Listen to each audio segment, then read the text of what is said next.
Hi friends, આજે આપણે બનાવીશું મગની દાળની રેસીપી।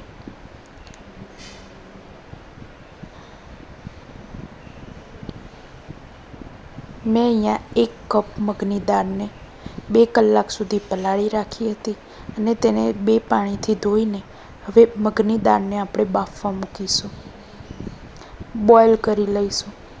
તેની અંદર પાણી નાખ્યું છે, 4 લોંગ નાખ્યા છે, 4 કાળી મરી નાખી છે, 1 ચમચી ઘી નાખ્યું છે। ઘીથી દાળનો ટેસ્ટ ખૂબ જ સરસ આવે છે, તેથી 1 ચમચી ઘી નાખવાનું। હવે દાળને બોઇલ થાય ત્યાં સુધી 2 ડુંગળી લીધી છે, જેને મેં ઊભી કટ કરી લીધી છે।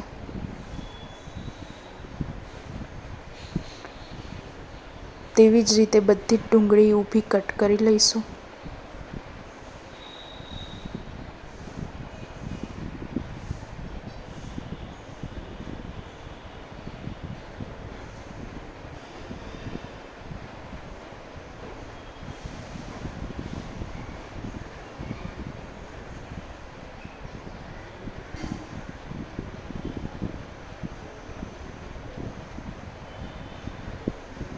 અહીંયા મેં 3 મરચાં લીધા છે,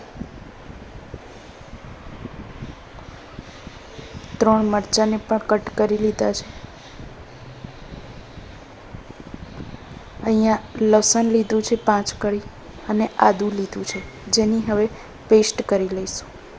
અહીંયા 2 ટામેટાં લીધા છે, તેને બી મેં કટ કરી લીધા છે। હવે મગની દાળ બોઇલ થઈ ગઈ છે।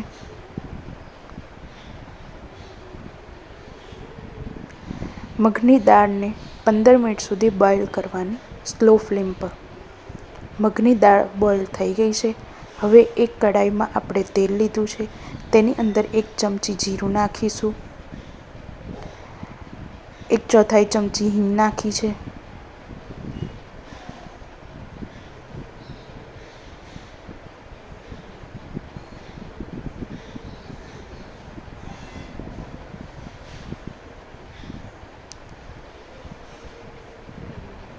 બે કટ કરેલી ડુંગળી નાખી છે,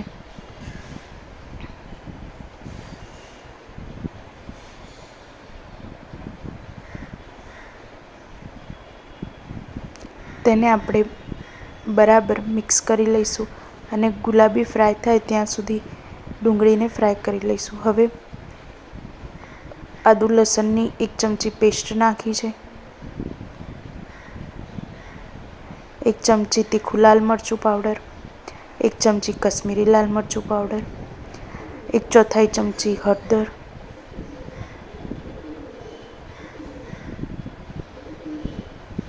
1 ચમચી મીઠું, 1 ચમચી ધાણા જીરું પાવડર।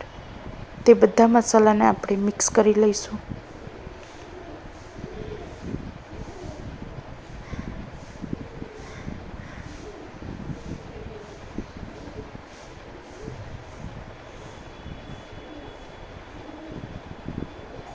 હવે મેં અહીંયા 2 કટ કરેલા ટામેટાં નાખ્યા છે,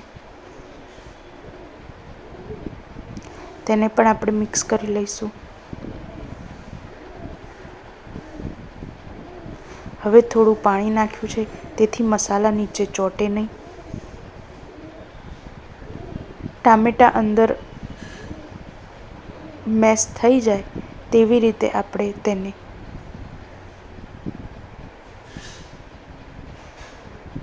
5 થી 10 મિનિટ સુધી થવા દેવાના।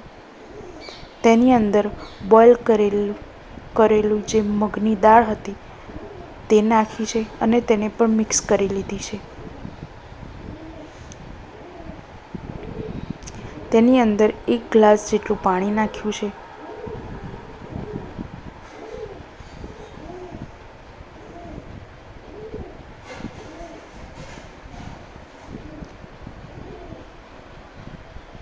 તેની અંદર લીલા મરચાં નાખ્યા છે કટ કરેલા,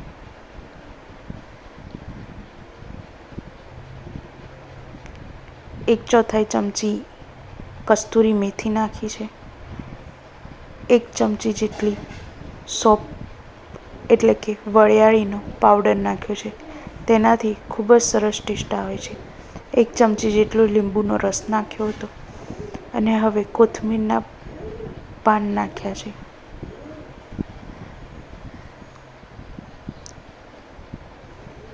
મગની દાળ થઈ ગઈ છે. જો તમને મારી આજની રેસીપી ગમી હોય તો લાઇક, શેર અને સબસ્ક્રાઈબ જરૂર કરજો. બેલ આઇકન પ્રેસ કરવાનું ના ભૂલતા, જેથી મારી આવનારી રેસીપી મળી રહે.